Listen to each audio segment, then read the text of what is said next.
If you saw my recent video on the two 35mm Leica M11 lenses, you may have noticed a third lens just off camera.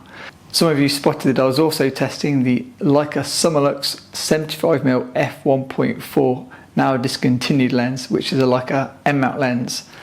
During my recent trip to Poland, I visited the Leica Warsaw store, and in addition to testing the 35mm lenses, I also tested the 75 Summilux. This is a lens that's very well regarded, yet one that I've never tested, so I was excited to see how good this lens really is. I did initial testing on my first visit to the store, and then the plan was to go back with the model and do some proper portraits to see what this lens can really do, being a portrait lens. I found myself a nice model, organised everything, woke up all excited, ready to go. First the model cancelled, pretending to be sick, then the rain started. I still went to the Leica store as planned, but my testing was all inside and sadly no models, which means I will now need to do a further follow-up trip.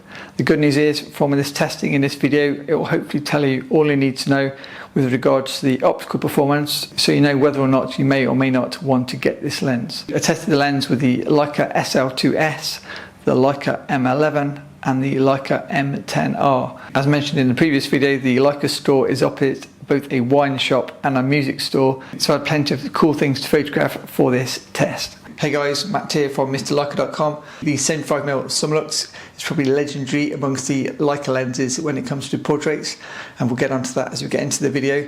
This lens was released in 1980 and had a 27-year production run. This is metal and glass only, no electronics, no autofocus. The lens is rangefinder coupled and it has a close focus distance of between 0.8 meters to 1 meter, depending on which version of the lens that you get. I'll get onto that in a second.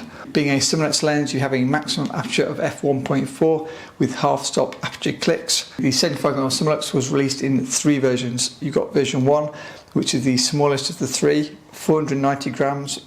It's got a limited close focus distance of 1 meter and it doesn't have a built-in lens hood, and this lens is made in Canada. Version 2 is the most popular. This has got a close focus distance of 0.8 meters. It's slightly heavier, weighing 600 grams, and it now has a retractable pull-in, pull-out lens hood. This lens is also made in Canada. Version 3 is more or less the same as version 2, but this lens is now made in Germany, and for any of you Leica geeks, if the lenses are made in Germany, they normally sell for a slightly higher price tag than those made in Leica Canada. So those are the 3 versions. Now it is actually rumoured that there is a 4th optical version of this lens, but it comes with a different name. There is the Leica Summilux 80mm f1.4 Leica R lens. And from my understanding, this has got the same optical formula as the 75mm M11 lenses. However, some people say that it varies slightly in terms of optical performance. If you own both lenses and if you've used both lenses, let us know in the comments below whether you've seen the same performance from your 80mm lens as your 75mm lens. Okay, first thing to test, center sharpness. So this is shot wide open at 1.4, and then here is a crop of the same photo to show that there is good sharpness in the center, even wide open at 1.4. Next, I wanted to do a comparison test at different f-stops. So here at 1.4, photographing the LFI magazine, the famous Leica magazine. Now at f2, and you can see the center is still sharp, but the surrounding area is also getting sharper. And then f4 and f5.6. Here's 1.4 on the left, f2 on the right, 1.4 on the left, f4 on the right. Now let's do the same sharpness test at a further distance. So photographing the building opposite, 1.4, the corners are a bit soft, f2, the corners are still a bit soft, but by f2.8 onwards, the corners are starting to get really sharp, and by 5.6, it's pretty sharp corner to corner. Here you can see the difference in the corners between 1.4 and 2.8. Next, vignetting, a fair bit of vignetting at 1.4 as expected, but less by f2. Bokeh wide open is very, very nice. And by f2 you get slightly different bokeh balls, which is fine at a distance, but as you'll see in a second, less good up close. Bokeh is circular in the centre and then cat-eye shaped in the edges of your frame. Round when you shoot it wide open, 1.4. f2 you're starting to see the typical Summilux jaggedy bokeh, and by f2.8 it really is looking like a ninja star. Here you can see the reason for that type of bokeh, because the straight aperture blades are causing that ninja style bokeh, and it's not really a look that I appreciate. So I would only use this lens wide open if I'm trying to do any type of bokeh shots. Okay, talking of bokeh shots, here are some real life photos shooting the bottles of wine, and you can just see how dreamy the photos are from this lens. There at 1.4 and again here at 1.4. This lens would be so good for wedding photography because everything just has that soft, dreamy look. Here are a few more sample photos. All these photos are raw, unedited, just to give you an example of what the bokeh looks like. These photos are shot with the Leica M11, this time with the Leica M11 preset applied, just to see the colour pop you can get once you apply a preset to the raw files. Here you can see the centre sharpness and the beautiful fall off.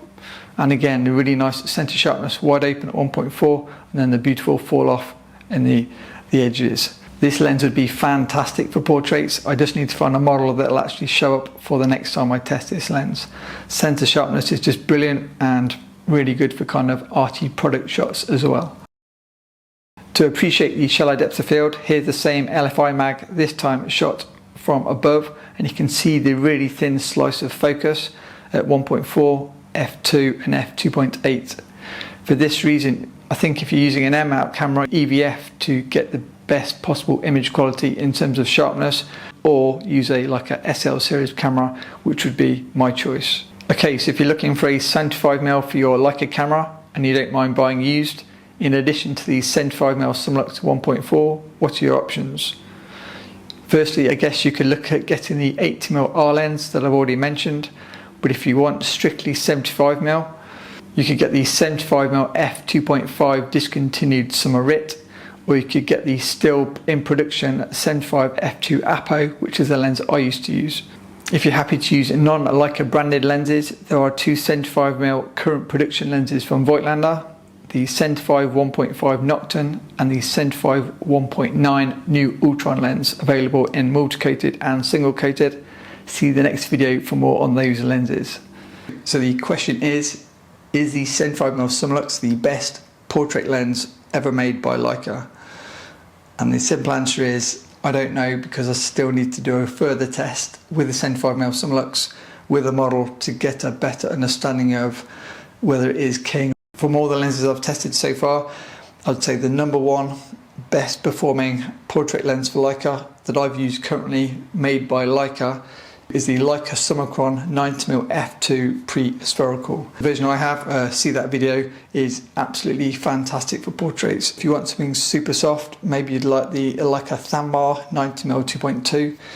And then my expectation of probably the top two lenses that I don't have will be the 75 1.4 Summilux and the 80mm 1.4 Summilux, which again I'll have to try and find one to test. For more modern rendering, consider the Noctilux 75 1.2 or Summilux 90 1.5.